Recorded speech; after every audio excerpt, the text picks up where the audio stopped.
Hi guys, welcome back to my channel. Today I'm going to be telling you about the few must-haves that you need in your kitchen if you want to start baking. So let's get right into the video. The first most important tool that you need to have in your kitchen if you want to start baking is a weighing scale. I have this electric weighing scale. They're not too expensive. You can even get a cheaper range on Amazon or at your local bakery shop.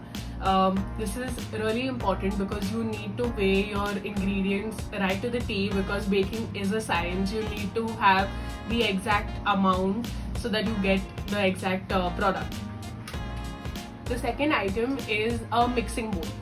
So I usually prefer to use stainless steel bowls, or at the most I'll use a glass bowl because they're easier to clean. The grease gets out of it faster. Even if you make buttercream or any sort of frosting, it's easier to clean it and it doesn't take as long.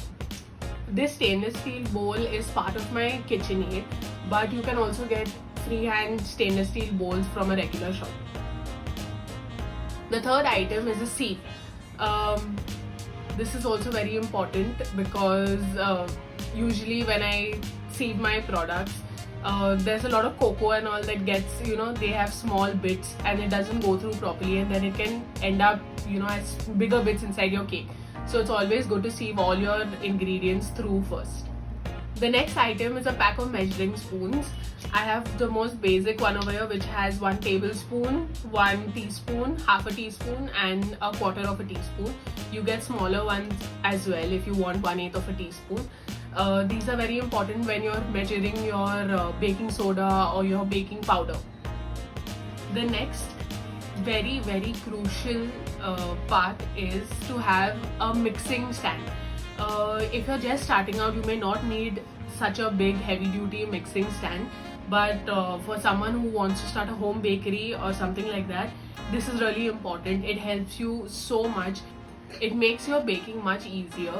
This stainless steel bowl is part of this, so you get it in the set as well. And with the set, you've got a dough hook, you got a balloon whisk, and you have a mixing and just a regular mixing attachment.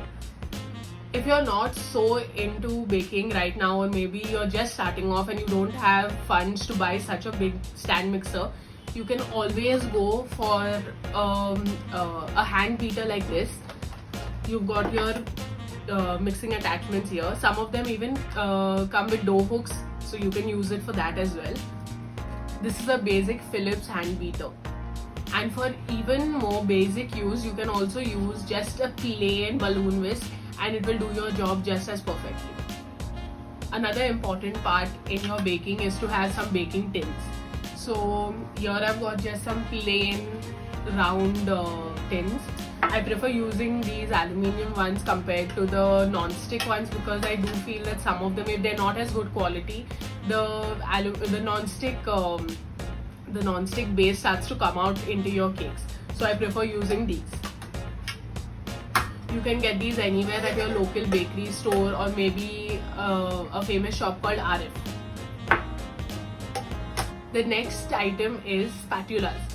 I can't have enough of these spatulas. I have them in all the possible colors, and especially I have them in these silicone material because they're very easy to clean, and because they're so flexible, you can clean off all the extra bits from your frosting or from your cake batter or whatever it is.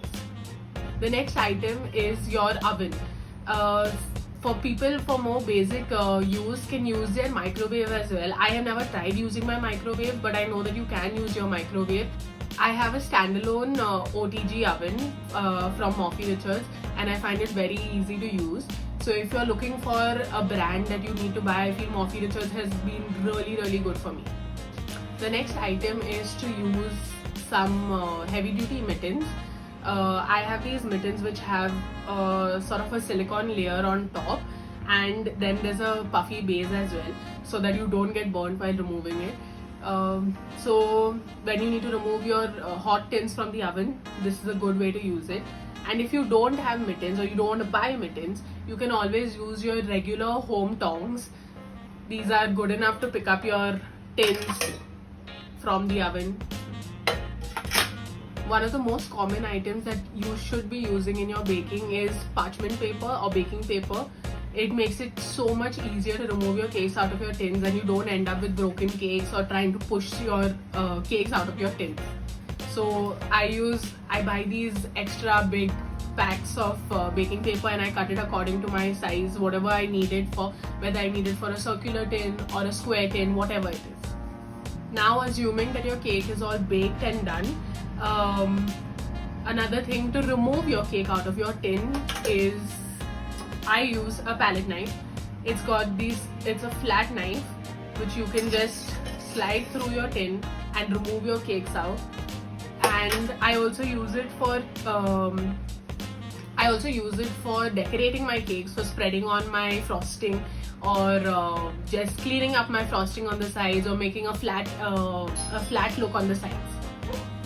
You can also use an offset spatula like this that helps you make clean cuts on top of your cake so that you can get that nice, good finish. The last item on my list is using a turntable to decorate your cakes. When you want to get those clean edges and those nice finishes, you can just use your turntable and then use your palette knife and decorate your cake, clean up the sides really nicely. It's very helpful. You can also get cheaper ones. This is a little heavy duty one, but you can get cheaper ones and lighter ones on Amazon as well.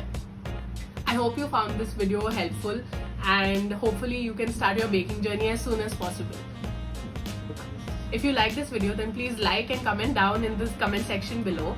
And if you want to be notified every time my videos come out, please press the bell notification on the side. Please like, comment and subscribe to my channel, and I'll see you in my thumbs twiddle again. Bye! Today I'm going to be telling you about